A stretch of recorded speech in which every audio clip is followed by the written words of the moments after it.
Señor, hermanos.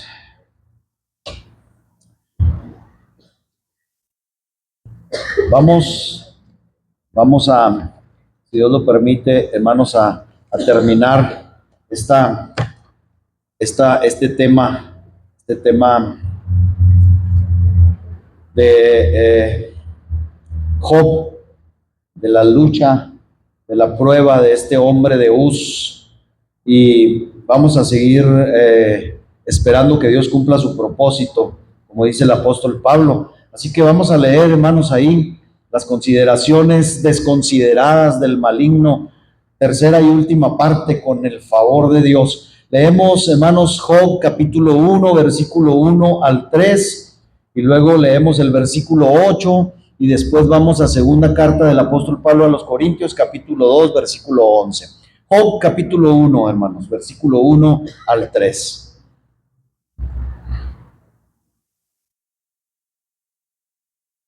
Gloria al Señor.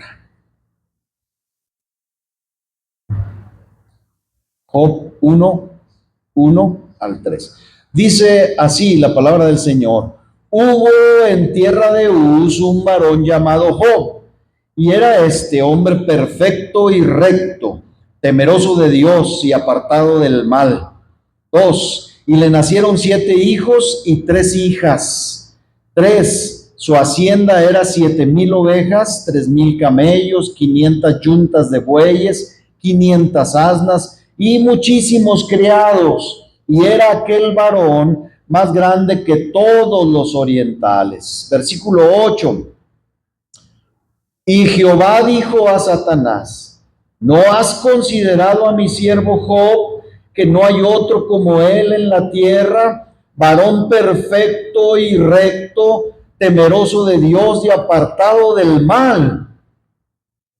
Y la segunda carta de Pablo a los Corintios, capítulo 2, versículo 11, que dijimos era nuestro objetivo o el objetivo de este mensaje, dice: para que Satanás no gane ventaja alguna. Se fija, no gane ventaja alguna, ni tantita, en ninguna área de nuestra vida, hermanos, sobre nosotros, pues no ignoramos sus maquinaciones. Bendito sea el nombre del Señor. Hermanos, la última vez que tratamos el tema, la semana pasada, nos quedamos ahí precisamente. Ya me reburujé aquí, permítame tantito porque traigo todas las lecciones aquí reburujadas. Aquí está, creo. No, acá. Nos quedamos, hermano, en el punto donde dijimos que había a veces compañías, hermanos, donde las conversaciones de esas compañías nos hacían tropezar o nos hacían caer. Déjenme lo encuentro porque sí lo reburujé, creo. Aquí voy.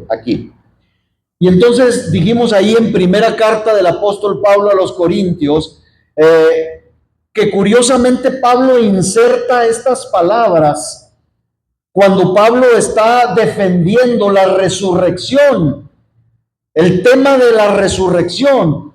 Y entonces Pablo ahí dice: no erréis, dice, cuídense de no tropezar, de no errar, dice, porque las malas conversaciones corrompen las buenas costumbres. Y enseguida dice: velad debidamente. Fíjese, velad debidamente y no pequéis, porque algunos, dicen, no conocen a Dios, dice, para vergüenza vuestra lo digo. Entonces, hermanos, yo creo que está más que claro que debemos mantenernos alertas contra las acechanzas del enemigo para no pecar, porque dijimos que muchos, hermanos, están tan llenos de ligereza hoy en cuanto a temas y doctrinas fundamentales, que al descubrir, dijimos, algunos esa ligereza, sienten empatía con esos.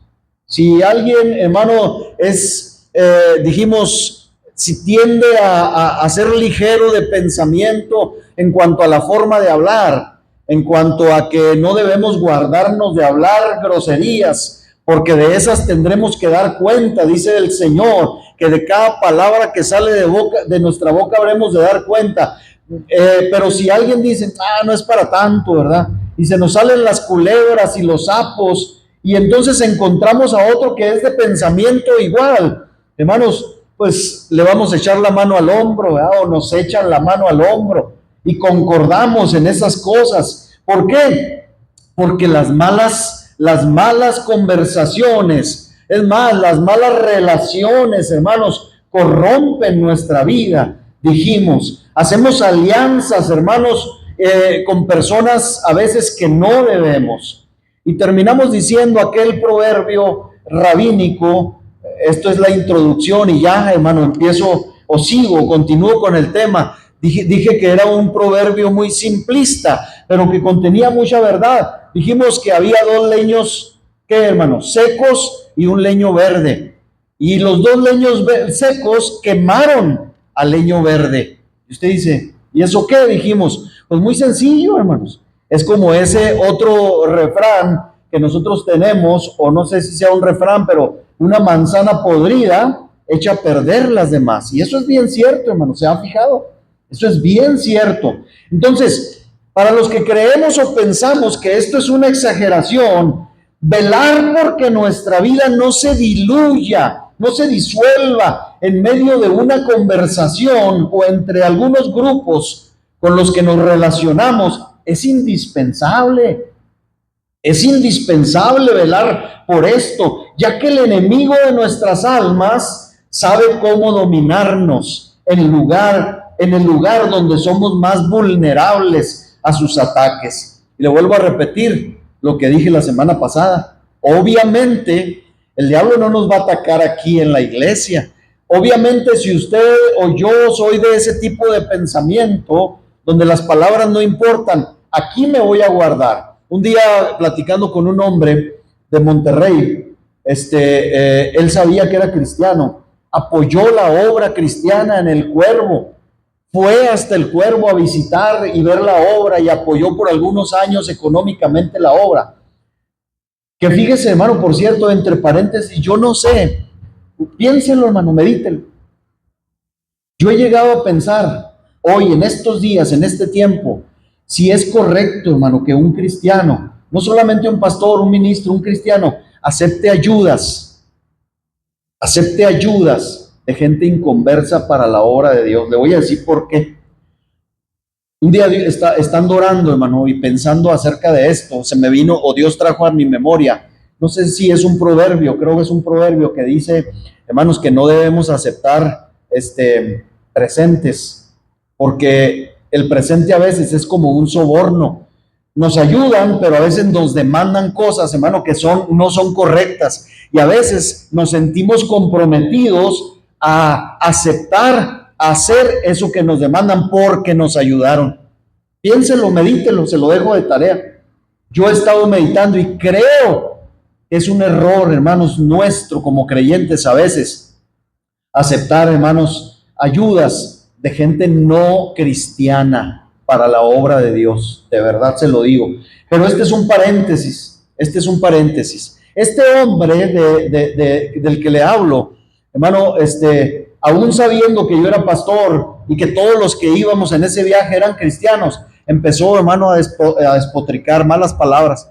Entonces me empezó a notar serio y este hombre me dijo, discúlpeme, me dijo, es que yo soy de Monterrey. Ay, ¿y eso qué? O sea, es que los de Monterrey así hablamos. Ah, sí. Y yo le pregunté, ¿y si estuviera usted delante del presidente de la República, hablaría así? Se quedó muy serio, hermano. Pues claro que no. Se sabría controlar, aunque hay gente que no, ¿verdad? Yo lo sé, también lo entiendo, hasta ese grado llega la maldad. Lo que quiero decir, pues, es que el diablo sabe y somos más tentados a veces cuando nos relacionamos con las personas incorrectas, porque es ahí donde el diablo se echa encima de nosotros, cayendo como si fuera un ave de presa desde el cielo, y donde nos ha estado vigilando para decidir el momento en que hará su descenso de golpe con mayor probabilidad de éxito entre nosotros.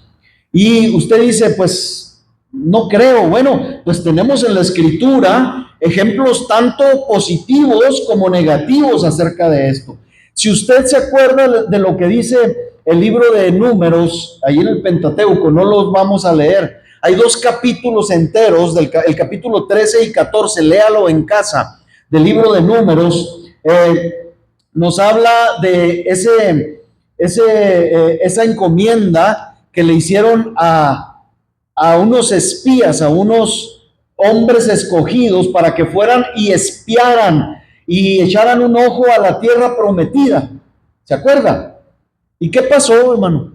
¿Qué pasó con esos espías? Pues nos damos cuenta que mientras que dos hombres, este es un ejemplo negativo y positivo, dos hombres, Josué y Caleb, se mantuvieron firmes en la fe, a pesar de que vieron cosas con sus sentidos naturales. Y hermanos, ellos creyeron y confiaron más por la fe en que Dios les había prometido la tierra. Pero ¿qué pasó con los otros espías, con los otros 10? Esos otros espías vinieron y usted dice, bueno, ellos, como usted dice, pero dos no. No, es que las relaciones, las malas conversaciones, hermano, las palabras que salen de nuestra boca o de otros con desaliento, con poca fe, con doctrinas equívocas, contaminan, decíamos la semana pasada, a todo a un pueblo de miles, porque toda esta generación, dice la Escritura, no entró, no recibió las promesas de Dios. ¿Por qué? Por darle oído a 10 personas. Nada más. En vez de darle oído a 2 que tenían la verdad, le dieron oído a 10 personas. Entonces, hermanos, estos dos hombres recibieron lo prometido.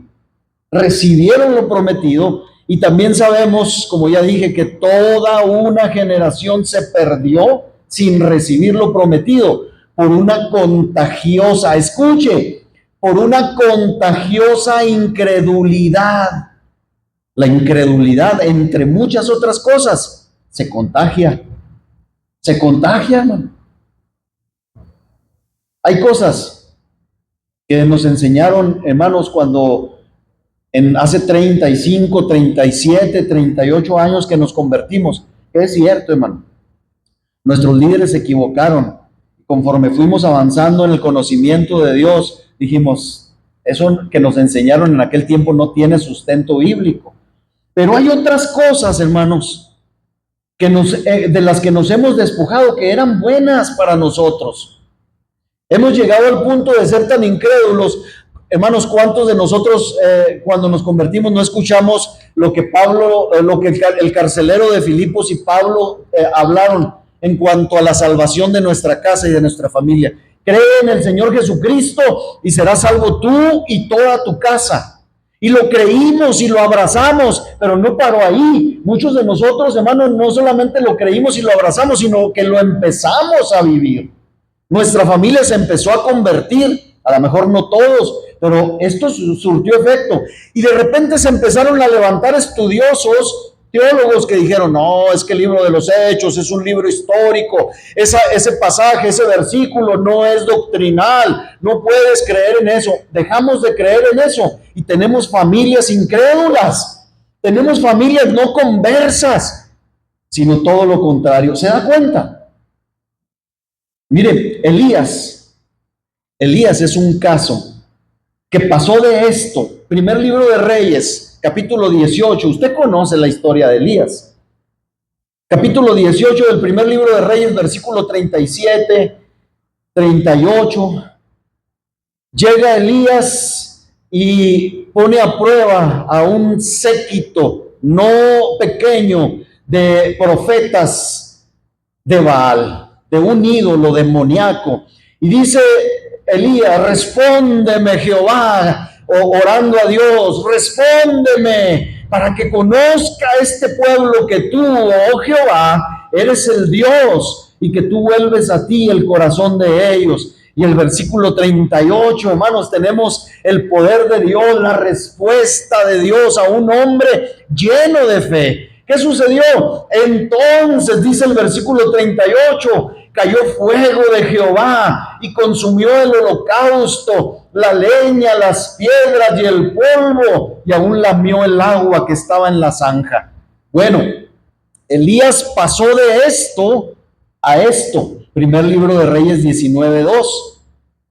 Pues viene Jezabel, esta reina malvada, a Elías, o envía Jezabel a Elías un mensajero y le dice: así me hagan los dioses y aún me añadan, si mañana a estas horas yo no he puesto tu persona como la de uno de esos profetas a quien tú mataste. Versículo 3. Viendo pues el peligro, se levantó y se fue para salvar su vida, y vino a Berseba, que está en Judá, y dejó allí a su criado. Versículo 4. Y él se fue por el desierto un día de camino, y vino y se sentó debajo de un enebro, y deseando morirse, escuche con atención, deseando morirse, dijo: basta ya, oh Jehová, quítame la vida, pues no soy yo mejor que mis padres. ¿Cómo se puede pasar de una cosa como esta, hermano, de una victoria, de una manifestación tan grande y tan poderosa, tan real, tan palpable, tan sorprendente, a esto, hermano? A querer morir, a entrar en una depresión tan profunda que dice: Señor, mátame, quítame la vida. Alguien dirá: pues que las mujeres son tremendas, hermano. Las palabras de una mujer son más poderosas que 700 malos profetas. No, hermano, no es eso. Lo que sucede, hermanos, es que fíjese nada más cómo influyen las palabras, cómo influyen la intención de las palabras, hermano. Qué terrible. Los daños, mire, de verdad, los daños de ser contaminados por una sociedad pecaminosa. Escuche. Una sociedad que tiene labios inmundos, como dijo Isaías también, son devastadores, son trágicos. Mire, Isaías tiene una visión gloriosa de Dios. Dice: en el año que murió el rey Usías, vi yo al Señor sentado sobre un trono alto y sublime. Sus faldas llenaban el templo, y empieza a ver, hermano, la gloria misma de Dios, a Dios mismo. Dice el versículo 5, Isaías 6:5, y entonces se topa con algo, y Isaías, hermano, le redarguye algo en él. Entonces, dice el versículo 5, dije, cuando vi esto, dice Isaías: ay de mí, hace un ay de su vida, dice, que soy muerto, porque siendo hombre inmundo de labios, y no solamente él se consideraba inmundo de labios, sino que también, dice, y habitando en medio de pueblo que tiene labios inmundos, han visto mis ojos al Rey Jehová de los ejércitos. ¿Se fija? ¿Se fija lo que Isaías lamentaba? Lamentaba su condición, pero lamentaba también la sociedad en la que se desenvolvía. Daba ayes de dolor, decía: me voy a morir. Estoy muerto porque estoy viendo al Señor, y yo soy un hombre de labios inmundos y vivo en medio de una sociedad inmunda de labios que habla inmundicias. Hermanos, decía yo la semana pasada, no podemos librarnos de esto, pero tenemos que estar alertas, velando, orando, porque el enemigo sabe y usa estas cosas. En el Nuevo Testamento tenemos el caso de Pedro. Uy, hermano, Pedro nos da de qué hablar acerca del tema, usted lo sabe.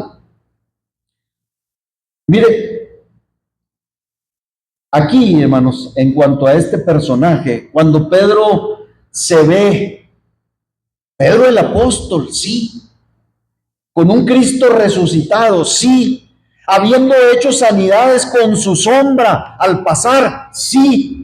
Este Pedro llega al punto en que bajo la influencia judaizante, dice la Escritura, empezó a actuar hipócritamente, de tal forma que tuvo que ser reprendido por otro apóstol, por el apóstol Pablo. ¿Cómo llegó Pedro a esto? ¿Se ha preguntado? Pues ya lo dije, por la influencia de otros que tenían una doctrina equivocada.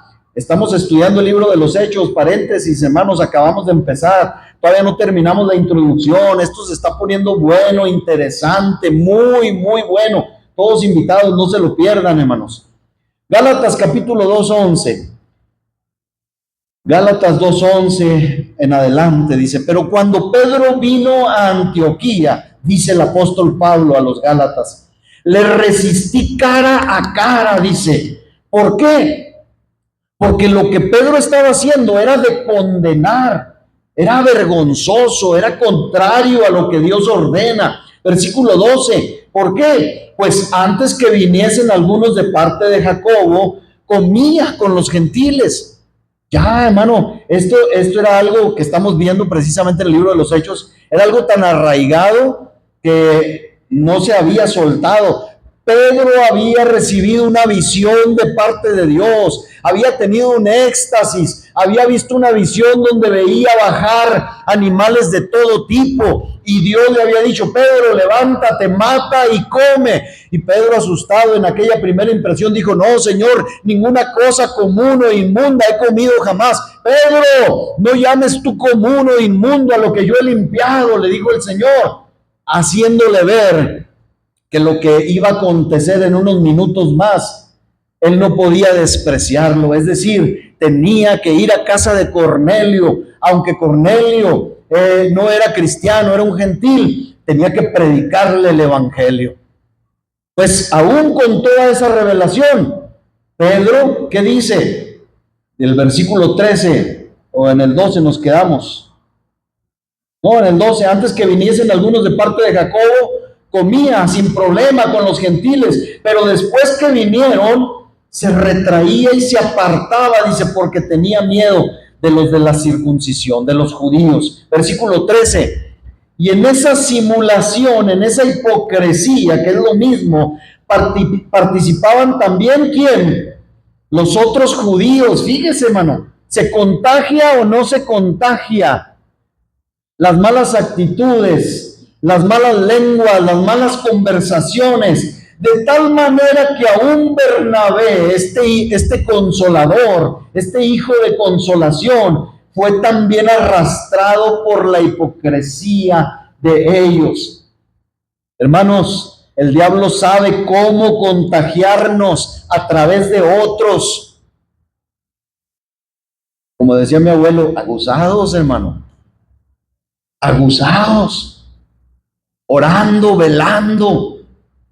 Dice el versículo 14, pero dice Pablo, pero cuando vi que no andaban rectamente, hermanos, estas palabras son bien serias, bien duras, para aquellos que ponderan a Pedro, hermano, como el primer papa. Aquí se les cae todo el circo. ¿Por qué? Porque se dice que el papa es infalible. A ver, ¿dónde está la infalibilidad del primer papa? No hay tal, no hay tal. Pero cuando vi que no andaban rectamente conforme a la verdad del evangelio, dije a Pedro delante de todos, si tú siendo judío vives como los gentiles y no como judío, ¿por qué obligas a los gentiles a judaizar? 15. Nosotros, dice Pablo, judíos de nacimiento y no pecadores entre los gentiles. Versículo 16, sabiendo que el hombre no es justificado por las obras de la ley, sino por la fe de Jesucristo. Nosotros también hemos creído en Jesucristo para ser justificados por la fe de Cristo y no por las obras de la ley, por cuanto por las obras de la ley nadie será justificado. ¡Qué reprensión, hermano! ¡Qué reprensión de un apóstol a otro! ¿Se vale, hermano? ¿Se vale? Yo se los he dicho. Si un día me ven a mí errar y decir, hermano, una barbaridad o hacer una barbaridad, se vale. Quien sea puede venir a mí y decírmelo y hacérmelo saber y notar. Hay formas de hacerlo. Este Pedro, hermanos, nos da, dije, varios ejemplos de cómo la influencia de otros, la influencia de las circunstancias, la influencia de los sentimientos de los que hablábamos ahorita, nos hacen presa a veces de los ataques del enemigo. En otra ocasión, Pedro pasa de esto, mire, que vamos a leer. Mateo 16:16, usted conoce el pasaje. Respondiendo Simón Pedro, le dice a Cristo, a su pregunta, tú eres el Cristo. ¿Quién dicen los hombres que soy? Un profeta o uno de los profetas, unos Juan el Bautista, otros que Elías. Bueno, ¿y ustedes quién dicen que soy? Dice Pedro, tú eres el Cristo, iluminado por Dios, el Hijo del Dios viviente. Versículo 17. Entonces Jesús le responde, bienaventurado eres, Simón, hijo de Jonás, porque no te lo reveló carne ni sangre, sino mi Padre que está en los cielos. Pedro pasa de esto, en ese mismo capítulo, a esto, Mateo 16:21. Desde entonces, dice Jesús, comenzó a declarar a sus discípulos que le era necesario ir a Jerusalén y padecer mucho de los ancianos, de los principales sacerdotes y de los escribas, y ser muerto y resucitar al tercer día. Entonces Pedro, tomando a Jesús aparte, comenzó a reconvenirle diciendo, Señor, ten compasión de ti, en ninguna manera esto te acontezca. Versículo 23. Pero Jesús se vuelve a él y le dice a Pedro, quítate delante de mí, Satanás. Ay, caray, me eres tropiezo, caramba, porque no pones la mira en las cosas de Dios, sino en las de los hombres. ¿Cómo? Hermano, ¿cómo? ¿Cómo puede pasar una persona, hermano, de tener una iluminación, una revelación directa del Espíritu de Dios, del Padre mismo, dice Jesús? Esto te lo reveló el Padre que está en los cielos, te lo acaba de revelar, a de repente decir, quítate de mí, de delante de mí, Satanás, me eres tropiezo.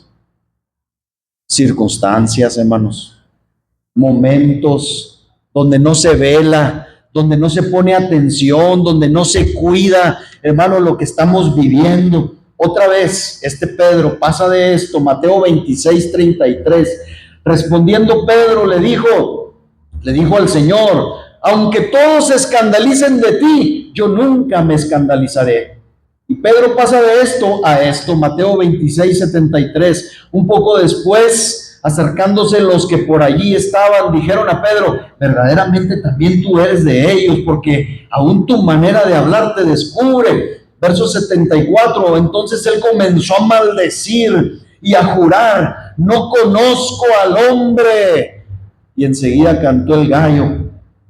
Otra vez, de decir algo maravilloso, de decir, tengo fe, yo voy a ser contigo hasta la muerte, Señor, y de repente a maldecir, hermano. Cuando la Biblia dice que Pedro maldijo, hermano, no crea que estaba echando disparates, estaba maldiciendo a Jesús. Por eso Pedro tuvo que ser, hermano, restaurado después de que Cristo resucita y le dice, Pedro, ¿me amas? ¿Estás seguro que me amas? ¿Me amas de verdad? Imagínese a un hombre como Pedro maldiciendo, a un hombre como Pedro negando a Cristo, a un hombre como Pedro, hermano, como dice aquí, jurando que no conocía al Señor, negando al Señor. Usted puede contar el daño que algo así puede traer, hermano. Por eso el Señor, cuando lo restaura, le dice, pastorea, restaura, ayuda a mi iglesia, a los pequeños, a esos pequeños corderos, a esas pequeñas ovejas que muy posiblemente él había dañado en un momento donde fue tentado por el enemigo a maldecir y a jurar en contra del Señor mismo. Otra vez, este Pedro pasa de esto, le dije que había muchos ejemplos de Pedro. Pasa de esto, 26:40 de Mateo. Vino luego a sus discípulos allí en Getsemaní, los halló durmiendo y dijo Jesús a Pedro, ¿Así que no habéis podido velar conmigo una hora? Y luego le dice Jesús, velad y orad, versículo 41, para que no entréis en tentación. Pedro, vela, ora. A la verdad, dice, el espíritu está dispuesto, pero entiende, la carne es débil. Y dicen por ahí, el diablo es puerco también. Y podríamos agregar, ¿verdad?, que el diablo se aprovecha de todo esto, pues Pedro pasó de esto, de ser advertido por el Señor, de haber sido reunido en un círculo muy cercano a Dios, porque eran tres los que siempre estaban más unidos al Señor. Y Pedro pasa de eso, hermano, a esto. Juan 18:10 dice, entonces Simón Pedro, cuando llega toda la turba a prender a Jesús, dice, Simón Pedro, que tenía una espada, la desenvainó e hirió al siervo del sumo sacerdote y le cortó la oreja derecha. El siervo se llamaba Malco. Versículo 11, Jesús entonces dijo a Pedro, quieto, veneno, le dijo, mete tu espada en la vaina, la copa que el Padre me ha dado, no la he de beber. Estas palabras, hermano, tienen mucho significado, no voy a abundar en ellas, pero imagínense, Jesús le está diciendo a través de estas palabras, le está diciendo, a ver, Pedro, otra vez, está siendo usado por el diablo, yo tengo que pasar por esto. ¿Tú crees que si Dios me ha puesto a beber esta copa, pasar este tiempo de suplicio, no lo voy a pasar? Y enseguida Mateo 26:53 lo dice de esta forma, ¿acaso piensas que no puedo ahora orar a mi Padre y que Él no me daría más de 12 legiones de ángeles? Y el versículo 54 dice, pero entonces ¿cómo? ¿Verdad? ¿Cómo entonces se cumplirán las escrituras de que es necesario que así se haga? Lo que dice el versículo 52, 26-52 dice, todos los que tomen espada, espada perecerán. Es decir, si actúas carnalmente, vas a morir carnalmente. Y ahorita vamos a ampliar esto, hermano. Entonces, podemos seguir, escuchen, podemos seguir y seguir, pero termino diciendo en este punto, que este mismo Pedro es el mismo que en su primera carta, escuche, esto es lo maravilloso del cristianismo. El viernes decíamos esto, cuando un creyente, o no sé si fue el domingo pasado, cuando un creyente llega a la vejez y determina ya no aprender más, hermano, triste situación. Cuando un creyente llega al punto, a cualquier edad, vamos a decir, yo ya me las sé todas, ya no tengo nada que aprender, todo lo que se diga desde el púlpito o desde cualquier boca, yo ya me lo sé. Mala situación, mala condición de esa persona. Pero bendito sea Dios, hermano, por aquellos que habiendo errado, habiendo cometido muchos errores, muchos fracasos, ¿cuántos los han cometido? Yo sí, hermanos, yo sí, me he equivocado muchas veces, pero el asunto maravilloso en Cristo es que aún habiéndonos equivocado, hermanos, tenemos la oportunidad de reivindicarnos, de componernos, de aprender. Pues este Pedro, lleno de errores, que tuvo que ser reprendido no una vez, muchas veces, cuando llega a ser anciano y habiendo aprendido ya de las experiencias que ya mencionamos y de muchas otras más, este es el Pedro que nos dice, y que nosotros conocemos este versículo de memoria, en su primera carta, Pedro con toda la experiencia escribe y dice, sed sobrios y velad. ¿Por qué? Porque vuestro adversario, el diablo, como león rugiente, anda alrededor buscando a quien devorar. Versículo 9, al cual resistid firmes en la fe, sabiendo que los mismos padecimientos se van cumpliendo en vuestros hermanos en todo el mundo.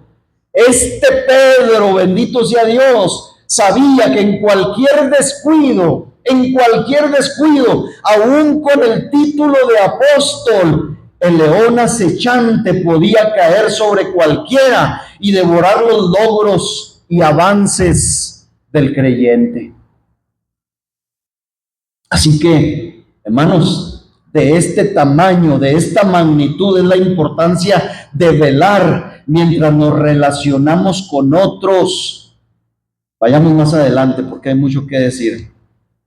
¿Sabía usted que el maligno considera nuestra condición en el mundo? Pudiera decirlo, nuestro nivel social incluso. El maligno mira a un hombre y dice, este hombre tiene propiedades y muchos bienes materiales, El maligno dice, no tiene caso que intente tales artes engañosas y ciertas argucias contra él. Y luego dice, pero aquí está este hombre que es muy pobre, dice el maligno. Lo voy a atrapar en esa red del descontento, en esa red de la queja. Y luego le echa la red al pobre, y cuando éste se empieza a quejar y empiezas a tener descontento en su corazón, vuelve a mirar al hombre rico, y entonces dicen a este, lo voy a estar observando, y cuando pierda el piso, cuando se quite el escudo de la humildad y de la sencillez, lo voy a convertir en un instrumento de humillación y de opresión para con el hombre pobre. ¿Ha visto estas historias?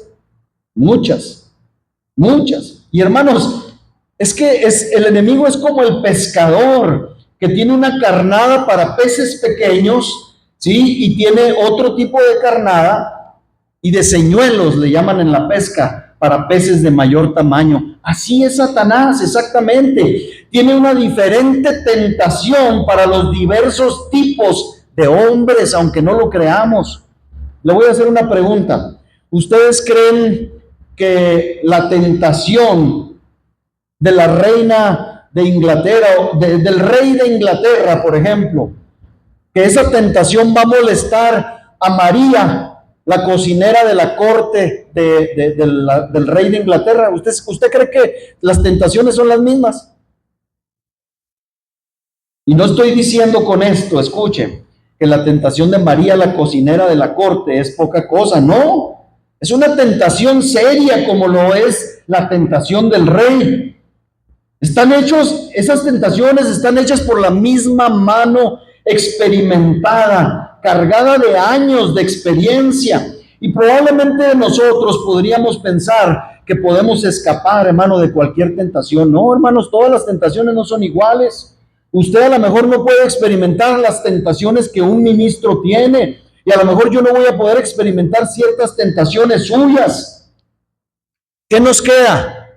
Orad unos por otros, velad unos por otros. Satanás, en fin, sabe exactamente lo que le quiero decir, pues, es que Satanás sabe exactamente dónde golpearnos. Sabe nuestra posición, nuestras capacidades, sabe nuestra educación, nuestra ubicación en la sociedad, nuestro llamado incluso. Sabe si somos descuidados en nuestras devociones. Sabe si oramos, si leemos la escritura, sabe si somos, dijimos la semana pasada, si somos de pensamiento liberal y laxo, y si somos realmente lo que decimos ser. El diablo lo sabe, hermano. Aunque el pastor no lo sepa todo, el diablo sí lo sabe, y el Señor lo sabe también. Y todos estos datos que el diablo posee de nosotros pueden ser puertas a través de las cuales él puede atacarnos. También voy a hacer hincapié en algo más, hermano, que es bien importante y que ya lo traté así, pero que lo quiero mencionar otra vez. Hermanos, el enemigo considera a todos aquellos que no tienen nada que hacer para tentarlos. Todos los que no hacen absolutamente nada, hermanos, están en un peligro especial. Escuche, es sorprendente que el diablo no se trague a algunos, hermano, de un solo mordisco cuando están en ocio. El hombre que con mayor probabilidad caerá en tentación y en desgracia, escuche, es el hombre que no tiene nada que hacer en la tierra.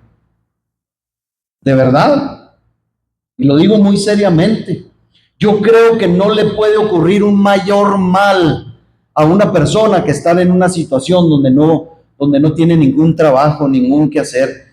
Yo creo que si yo me encontrara en una situación así, hermano, yo pediría o buscaría también un empleo de inmediato. ¿Por qué? Por temor de ser arrastrado por el maligno, hermano, en cuerpo y alma.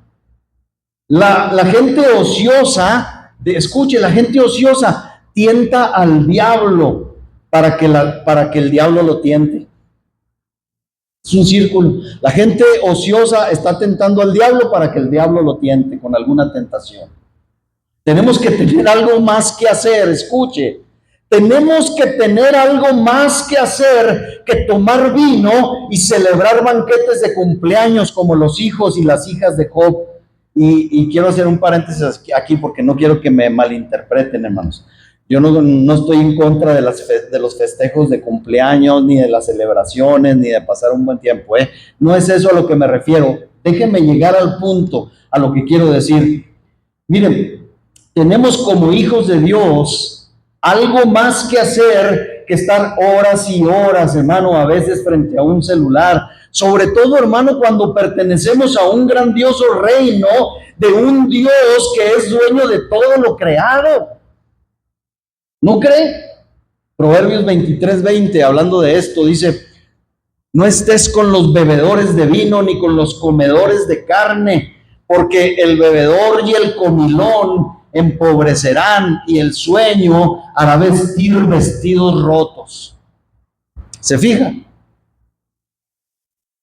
Mire, mantengámonos, hermanos, o más bien mantengamos nuestras mentes abiertas, nuestras vidas ocupadas, porque si no, hermanos, estamos haciendo un espacio para el diablo. Ahora, no quiero decir tampoco con esto que ser trabajadores o ser solícitos nos va a llenar de gracia de Dios. No estoy diciendo eso. Pero también, hermano, eso sí quiero decirlo, la falta de solicitud puede hacernos caer en vicios y pecados de los que estaríamos exentos si nos mantuviéramos ocupados en el reino de Dios, sobre todo. En el reino de Dios. Mano, es que exagera demasiado. No, hermano, no es un invento mío. Miren, hay ejemplos suficientes en la escritura de lo que digo. Ezequiel capítulo 16. Todos conocemos la historia de Sodoma, hermano, y de Gomorra. ¿Qué pasó con esas ciudades? Fueron destruidas por un juicio severo de Dios. Fuego y azufre cayó del cielo y mató a toda esa ciudad, con la excepción de Lot, sus dos hijas, su mujer. No podemos decirlo así porque quedó en el camino. Miren lo que dice el profeta Ezequiel, hermano, acerca de Sodoma. Porque conocemos la historia, el final de la historia, pero Ezequiel nos da, hermano, algo que va en medio de la historia. He aquí, dice Ezequiel, que esta fue la maldad de Sodoma, tu hermana. Fíjese, le dice a Israel que es hermana de Sodoma. ¿Cuál fue la maldad de Sodoma? Y lo dice en tiempo pasado, diciendo, ya no existe, ¿verdad? ¿Cuál fue la maldad por la cual fue destruida Sodoma?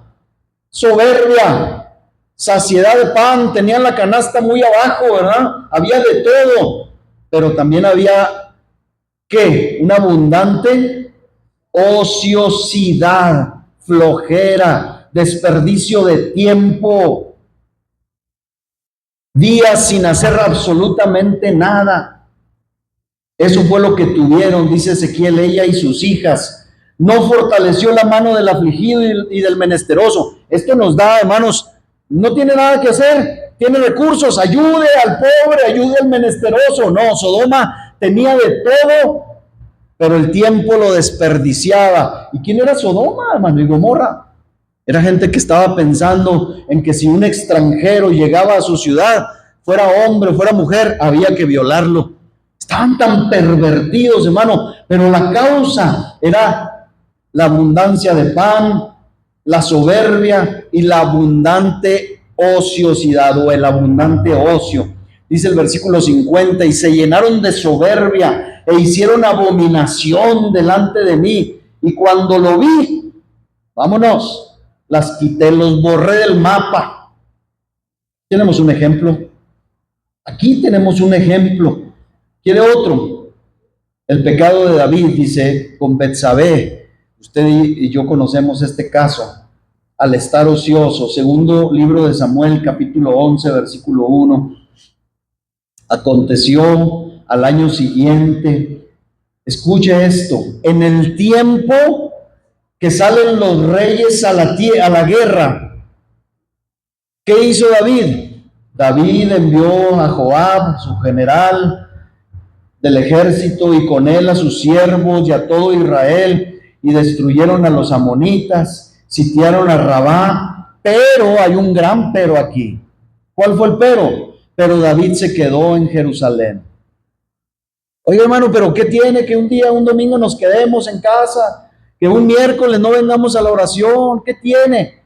Pues, hermano, si lo que va a hacer es mantenerse ocupado en algo, en la obra del Señor, yo entiendo eso. Yo algunas veces también, hermano, dejo de venir por algunas causas importantes. Pero si no, abra los ojos, hermano, abra los ojos. Sucedió un día, dice el versículo 2, al caer la tarde, que se levantó David de su lecho y se paseaba sobre el terrado de la casa real y vio desde el terrado a una mujer que se estaba bañando, la cual era muy hermosa. Y ya, hermano, aquí se levanta mucha gente y dice, pero es que también Betsabé, ¿por qué estaba ahí, vea, bañando? O sea, hermano, no sabemos las condiciones, no tenemos muchos datos de eso. Pero el asunto es que David, dice versículo 3, empezó de preguntón, dice, envió David a preguntar por aquella mujer. Y le dijeron, aquella es Betsabé, hija de Eliam, hasta aquí todo bien.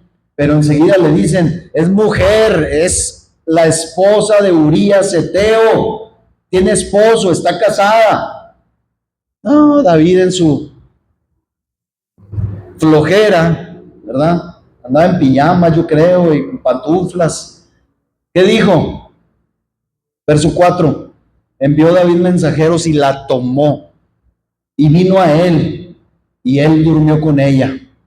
Dice, luego ella, si esto hubiera sido bueno, hermano, no hubiera dicho la palabra esto. Luego ella se purificó de su inmundicia y se volvió a su casa.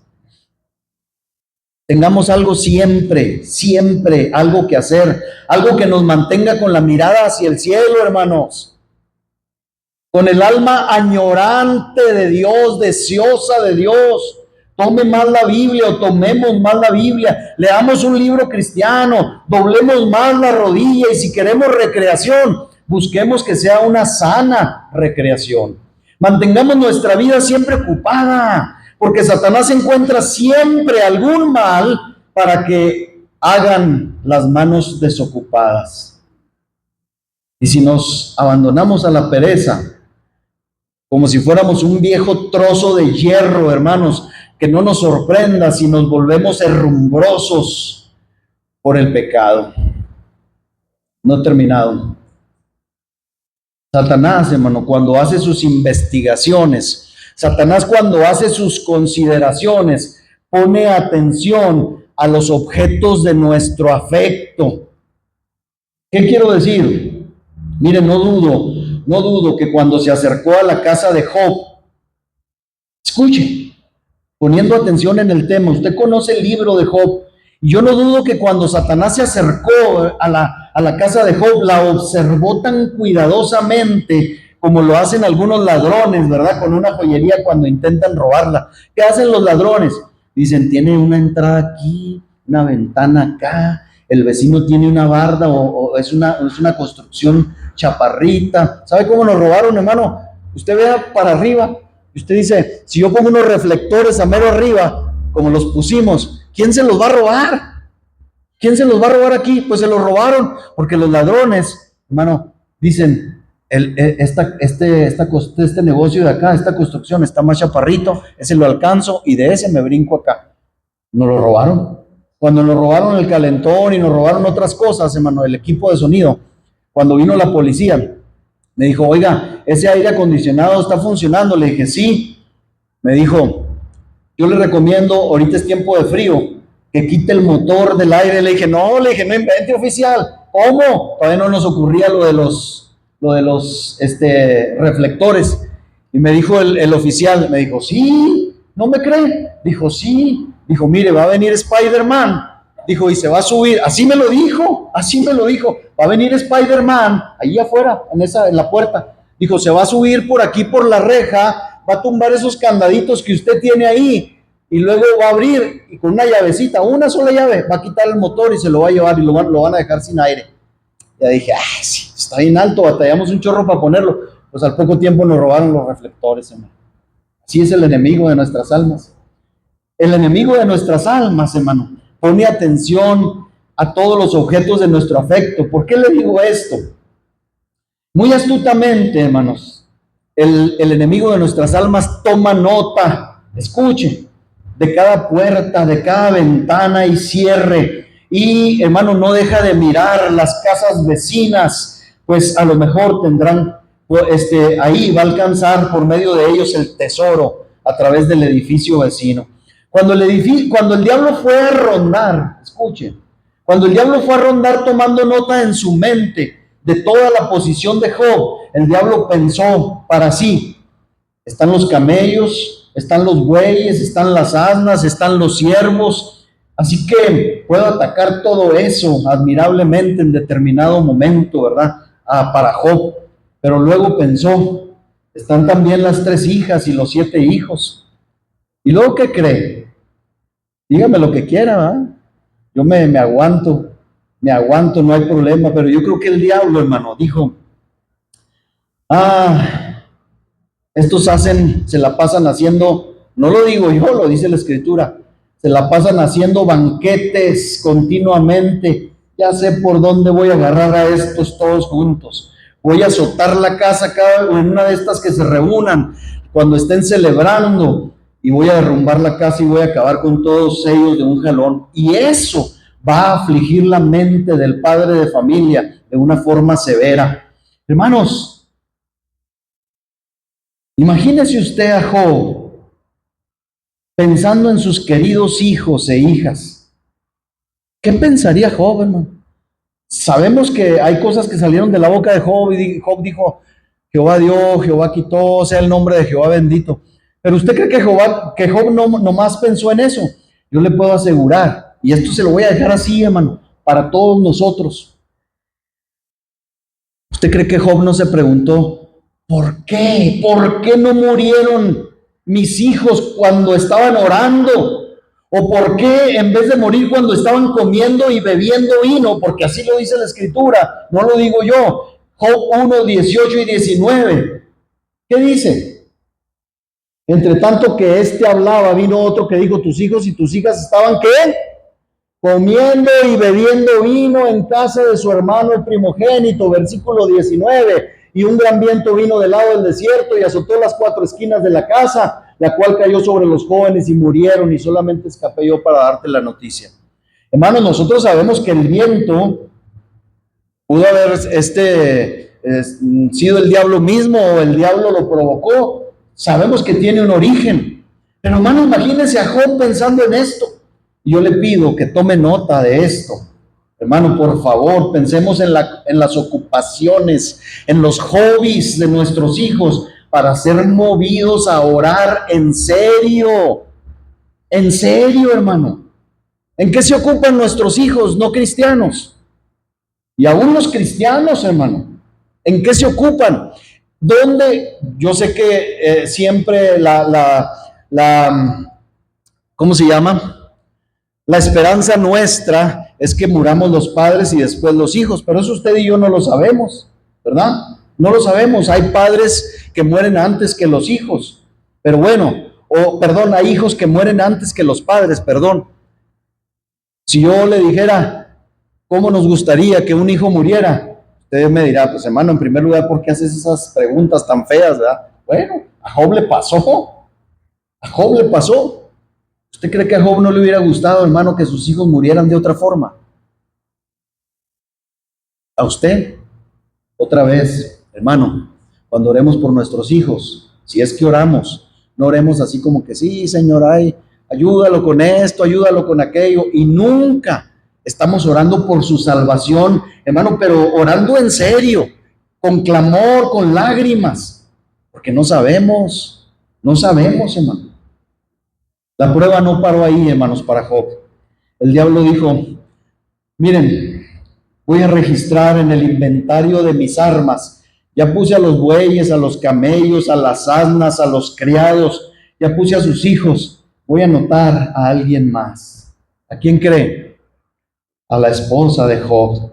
Se me hace que la voy a necesitar a esta también. Y efectivamente así sucedió. Nadie hubiera podido hacer eso que hizo la esposa de Job, hermanos. Ninguno de los siervos de Job pudo haber dicho esta triste frase tan mezquinamente. Nadie hubiera podido decir esta frase tan hiriente más que alguien muy cercano al corazón de Job.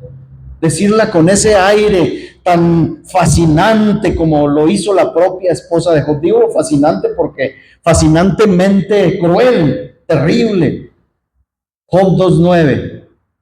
Entonces le dijo su mujer: Job, ¿aún retienes tu integridad para con Dios? Maldice a Dios, ese Dios que tienes, y muérete. Le pregunto, ¿estas palabras saldrían de dónde, hermano? Pues de la esposa de Job, sí, pero ¿quién provocaría decir palabras tan hirientes, tan ateas, tan blasfemas? ¿Quién podría hacerlo? Es una pregunta retórica. Esta arremetida, hermanos, es un ataque diabólico, 100%. Pero bendito sea el Señor Dios nuestro y de Job, que aunque Satanás aró con la novilla de Job, usó a la esposa de Job, para que me entienda, no tuvo éxito. Bendito sea el Señor. La fuerza de Job no radicaba en nadie más que en su Dios. La fortaleza de Job no era como la de Sansón, hermano, que tenía la fuerza en su cabello. Si no, yo le aseguro que el diablo hubiera rapado a Job, ¿verdad? Como fue rapado Sansón. ¿Se fijan, hermano? El diablo está pendiente de nuestros afectos. ¿Dónde están nuestros afectos? ¿Dónde amamos? ¿A quién amamos? Y con esto no quiero decir que viva con desconfianza, no. Viva orando y velando, hermano. Por último, quiero que nos fijemos, por último en este punto, en algo, híjole. Cómo el maligno, hermano, había inspeccionado y considerado incluso, escuche, lo decíamos ahorita al comenzar, había inspeccionado, considerado los sentimientos mismos personales de Job. Y en base a eso que Job sentía y que a veces se externaba, seleccionó el diablo esa aflicción, esa sarna maligna, hermanos, que él sabía que era la más temida por su víctima. ¿De dónde sacó esto? Pues de la Escritura.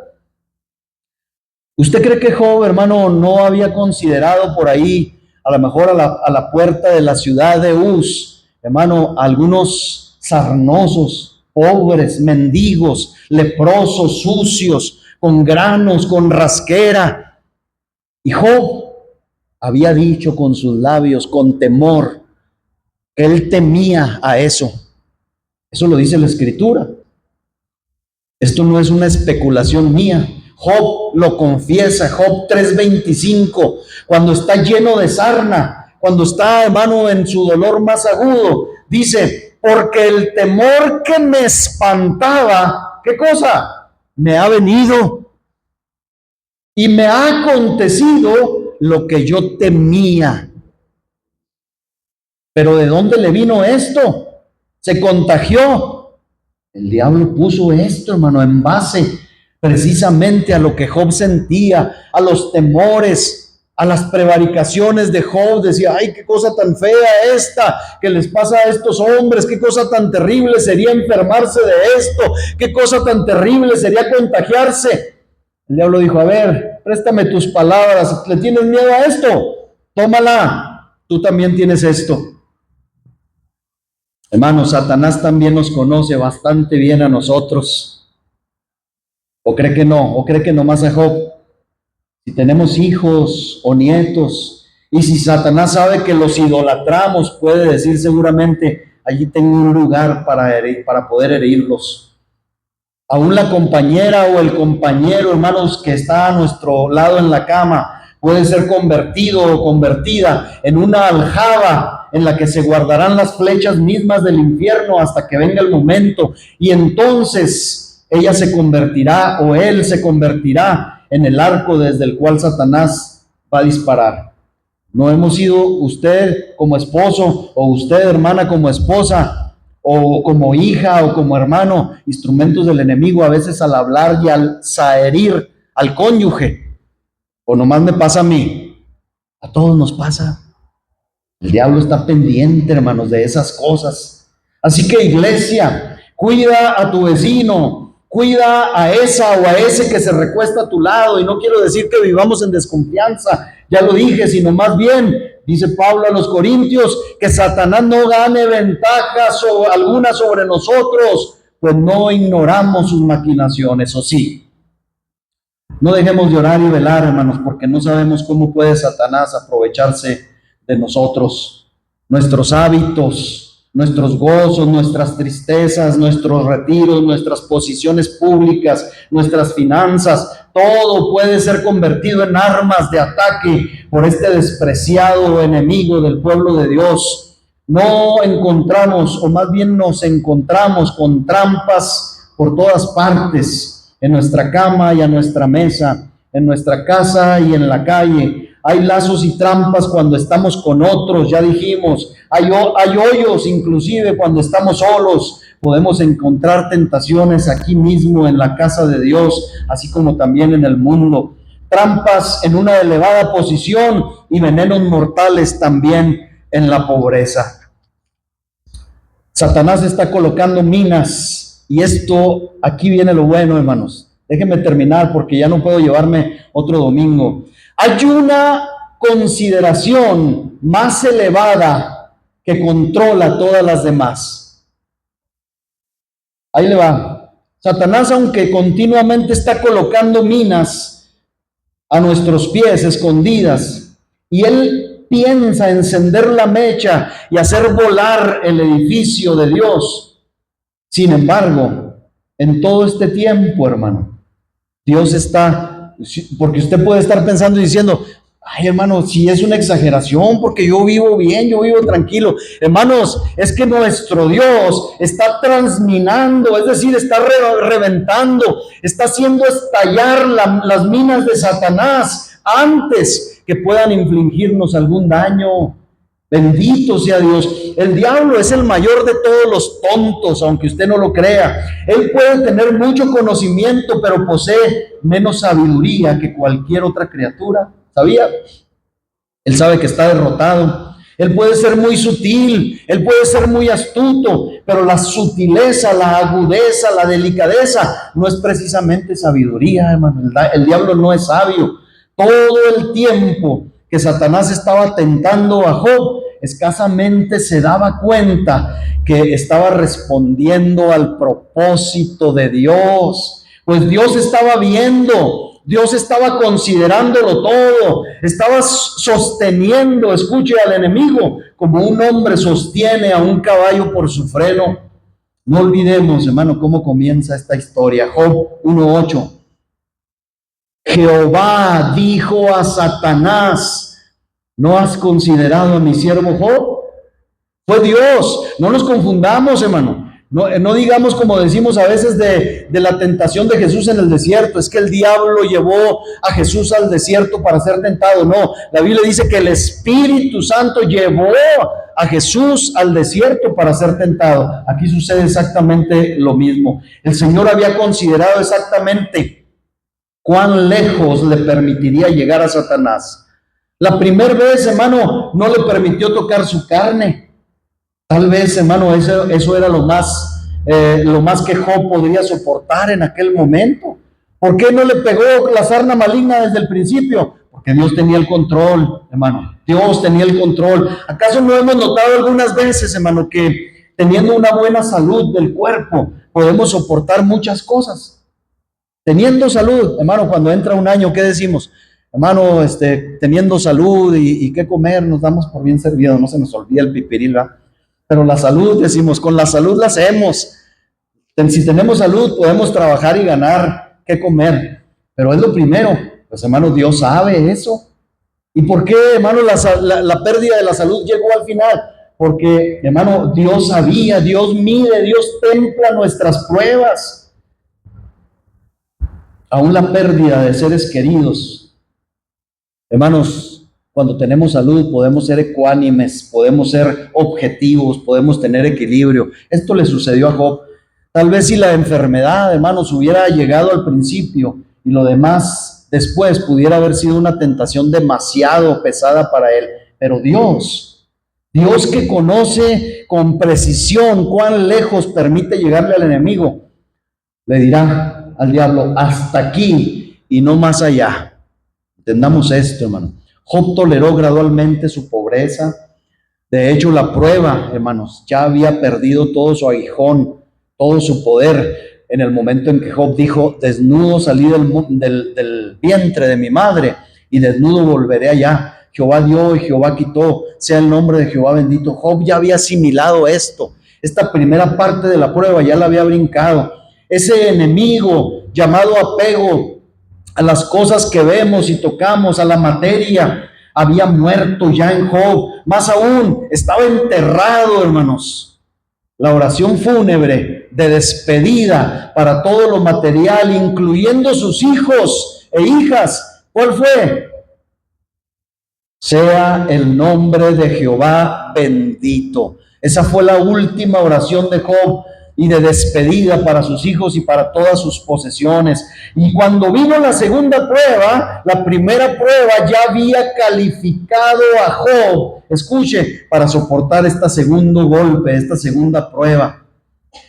Sí, hermano, puede ser una prueba más difícil para un hombre que posee una gran riqueza mundana, ser de repente privado de la salud corporal y ya no poder gozar toda la riqueza. No digo de ninguna manera, hermano, que fue fácil para Job, no estoy diciendo eso. Pero habiéndolo perdido todo ya, todo lo material, es como si Job dijera, doy gracias a Dios porque ahora no tengo nada que disfrutar en esta condición. Así que la pérdida de la salud tampoco es algo ya demasiado pesado para Job. Job sabía que ya no tenía que salir a sus campos, cuidar a sus siervos, todos ellos estaban muertos. Aunque deseara Job ver a sus hijos, todos ellos habían muerto y partido. Y tal vez daba gracias a Dios, hermano, de que así fuera, porque era mejor para Job posiblemente que no lo vieran, que no vieran a su padre en semejante condición como estaba. Él podría haber estado casi contento, hermanos. Yo creo si su esposa se hubiera ido, ¿verdad? También. Porque ella no fue una bendición, precisamente al quedarse con vida, y posiblemente si hubiera tenido a todos sus hijos alrededor suyo, podría haber sido una prueba más dura de lo que era.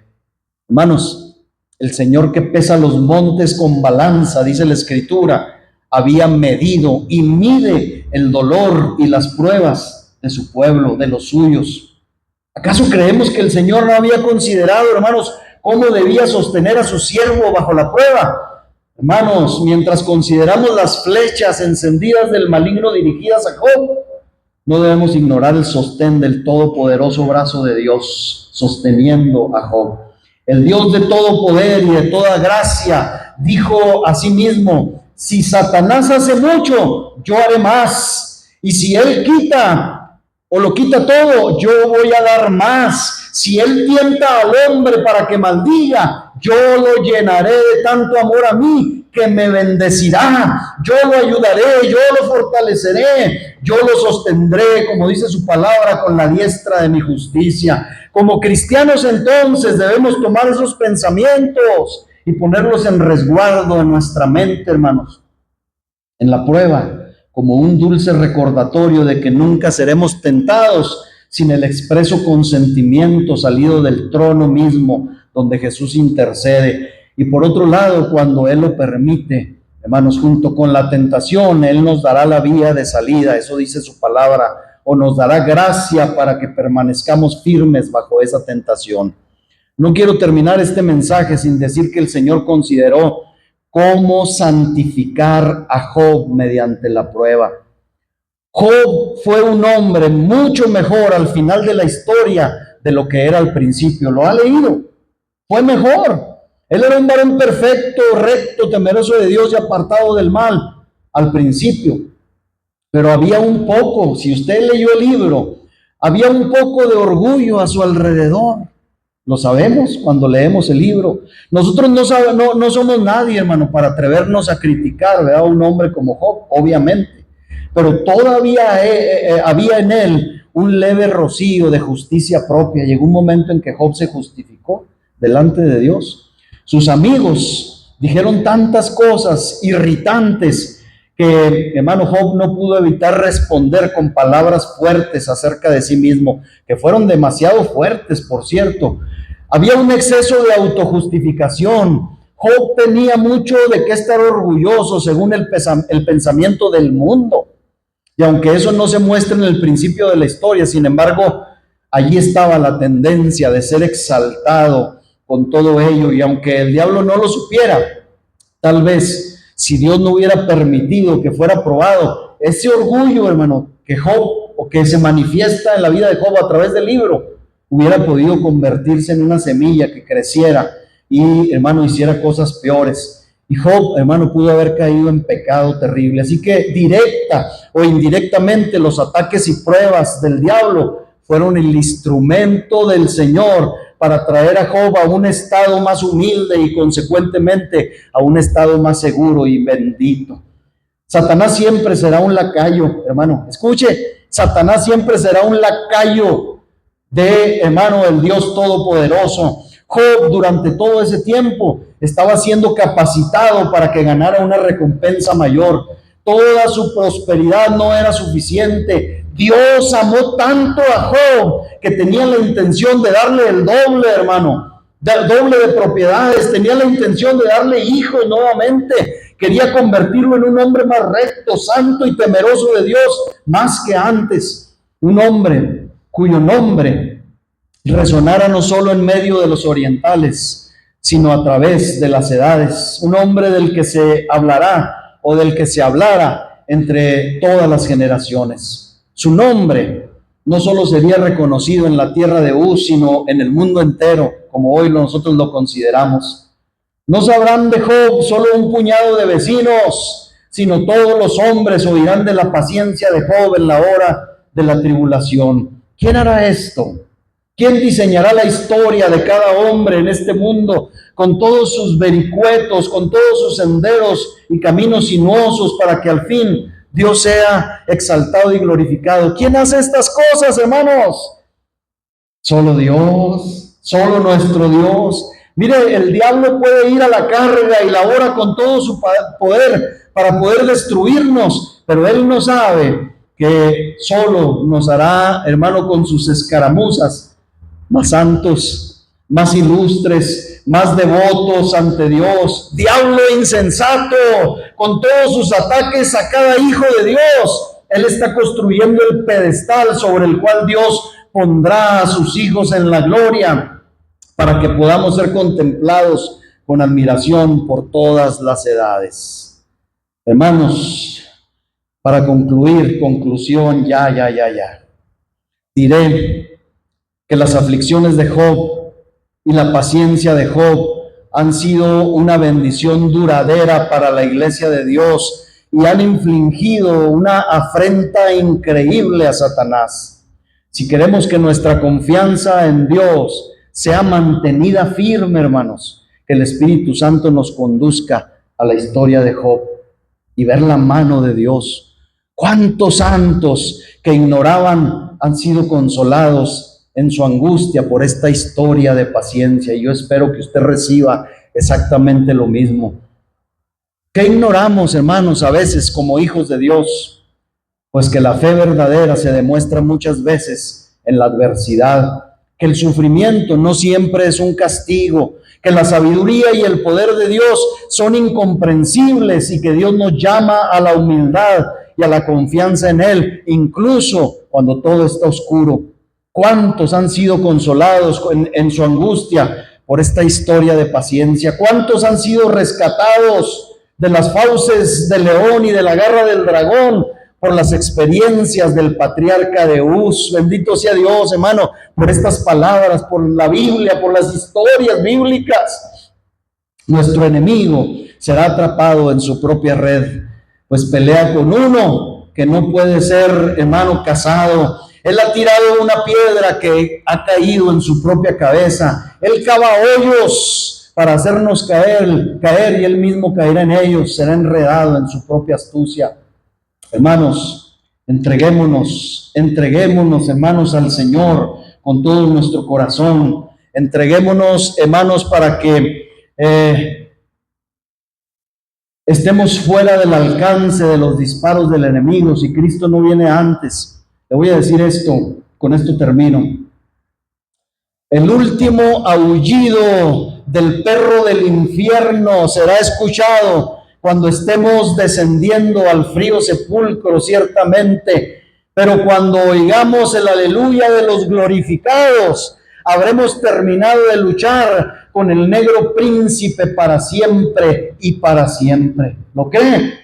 Hermanos, no vamos a terminar de luchar si Cristo no viene hasta que bajemos al sepulcro y empecemos a oír las glorias a Dios, los cantos angelicales. Ahí se acabó, hermano, nuestra lucha con ese ser despreciable. Póngase de pie, hermano, por favor. Alabe a Cristo. Yo espero que en estos 3 domingos no se haya llevado usted la impresión, por favor, de que glorificamos o exaltamos al maligno. No, hermanos, sino más bien quisiera y espero que nos llevemos todos, hermano, muchas armas para no ignorar las maquinaciones del enemigo y estemos, hermanos, listos para hacerle frente a todo lo que venga. Amén. Velad y orad, hermanos. Velad y orad. Gracias, Señor, te damos en esta tarde. Mi Dios bendito.